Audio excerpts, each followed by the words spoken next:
খৈৰাবাৰীলৈ গৈ আছোঁ। আজি 12 নৱেম্বৰ দিনা আমি আপোনালোকে গমেই পাই নিশ্চয় আজি হেপী দেৱালী হয়। আমি দেৱালীৰে বস্তু আনিবলৈ গৈ আছোঁ আৰু ফটকা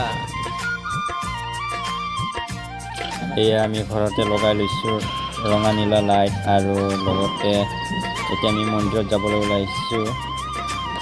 সেয়া গাইজ ঘৰৰ পৰা ওলাইছোঁ আৰু ঘৰে ঘৰে দেখা পাইছে কলগছ লগাই থৈছে আৰু ৰঙা নীলা লাইট লগাই থৈছে। এতিয়া আমি গৈ আছোঁ।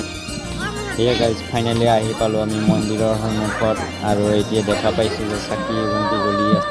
সেয়া গাইজ আহি পালোঁ আমি মন্দিৰত। এতিয়া মন্দিৰত আহি আমি চাই আছোঁ মন্দিৰৰ সন্মুখত মানুহবোৰ ঠগি দিবলৈ সোমাইছে ভিতৰত আৰু ইফালে নাম শুনিবলৈ বহি আছে মানুহবোৰ আৰু নাম পাৰ্টি আহি পাইছে। এই মুঠতে চাহ খাই আছে, চাহ খাই উঠিহে নাম গাবলৈ ধৰিব। সেয়েহে গাইজ নাম পাৰ্টি আৰম্ভণি হৈ গ'ল আৰু লগতে আমাৰ ভিডিঅ'টো ভাল লাগিলে লাইক কৰিব, শ্বেয়াৰ কৰিব আৰু চেনেলটো ছাবস্ক্ৰাইব কৰিব নাপাহৰিব।